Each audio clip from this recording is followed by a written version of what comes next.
محترم ناظرین، السلام علیکم ورحمۃ اللہ وبرکاتہ۔ سفر المظفر کا مہینہ بہت ہی بہترین مبارک ہوتا ہے، اسی لیے اس کو مظفر کہا جاتا ہے، یعنی مظفر کا مطلب کامیابیوں والا مہینہ۔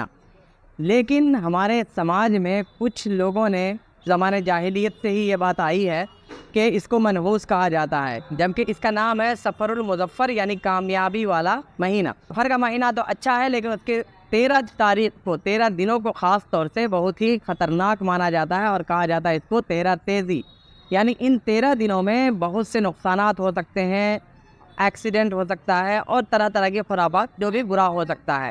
بلکہ اگر کسی کے ساتھ ہو جاتا ہے ان 13 دنوں کے اندر میں، تو لوگ یہ کہتے ہیں کہ 13 تیزی میں گیا، 13 تیزی میں یہ کام کیا جس کی وجہ سے ایسا ہو گیا۔ تو میں آج آپ کو بتاؤں کہ ایسی کوئی بات نہیں ہے، اور اس کی ڈیٹیل ویڈیو دیکھنا ہے تو آئی بٹن پہ کلک کر کے آپ دیکھ سکتے ہیں۔ اور دوسری بات اس میں یہ کہی جاتی ہے کہ اس مہینے کے آخری چہارشنبے کے بارے میں بھی طرح طرح کی باتیں ہیں۔ مانا یہ جاتا ہے کہ اس دن رسول اللہ صلی اللہ علیہ وسلم نے غسل صحت فرمایا تھا، اور اسی دن غسل صحت فرما کر مدینہ منورہ سے باہر گھومنے کے لیے تشریف لے گئے تھے۔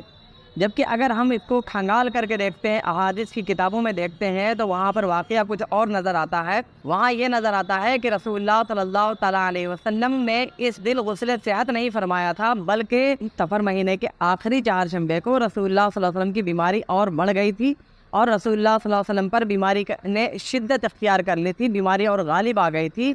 جس بیماری میں رسول اللہ صلی اللہ علیہ وسلم تھے وہ اور بڑھ چکی تھی۔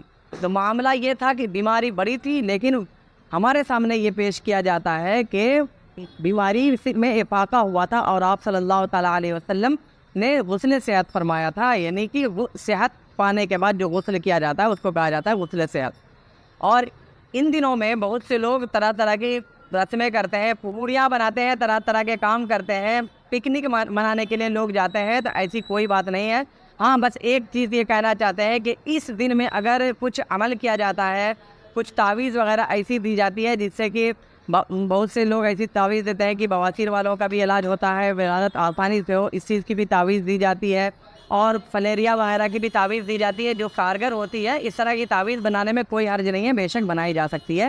تو امید ہے کہ آپ کو یہ ویڈیو ضرور اچھا لگا ہوگا۔ اچھا لگا ہو تو لائک، شیئر، سبسکرائب ضرور کریں، تاکہ لوگوں کے اندر جو خرافات ہے وہ دور ہو سکے، اور ہمارا سپورٹ کریں دینی پیغام کو آگے بڑھانے میں۔ السلام علیکم ورحمۃ اللہ وبرکاتہ۔